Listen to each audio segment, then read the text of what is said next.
মৃত্যুসজ্জায় মহাবীর Alexander তার সেনাপতিকে ডেকে বলেছিলেন, আমার মৃত্যুর পর আমার 3টা ইচ্ছে তোমরা পূরণ করবে। আমার প্রথম ইচ্ছে হলো শুধুমাত্র আমার চিকিৎসকরাই আমার কফিন বহন করবে। আমার দ্বিতীয় ইচ্ছে হলো আমার কফিন যে পথ দিয়ে যাবে সেই পথে আমার অর্জিত সকল সোনা ও রূপা ছড়িয়ে দিবে। আর আমার তৃতীয় এবং শেষ ইচ্ছে হলো কফিন বহনের সময় আমার হাত দুটা কফিনের বাইরে ঝুলিয়ে রাখবে। তার সেনাপতি তখন তাকে এই বিচিত্র ইচ্ছে কেন করেছেন প্রশ্ন করলেন। দীর্ঘশ্বাস গ্রহণ করে আলেকজান্ডার বললেন, আমি দুনিয়ার সামনে 3টি শিক্ষা রেখে যেতে চাই।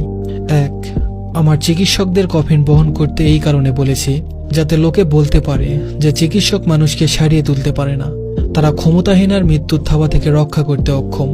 2, যাবার পথে সোনাদানা ছড়িয়ে রাখতে বলেছে এই কারণে সোনাদানার একটা কোনাও আমার সঙ্গে যাবে না। এগুলো পাওয়ার জন্য সারাটা জীবন ব্যয় করেছি, কিন্তু নিজের সঙ্গে কিছুই নিয়ে যেতে পারছি না।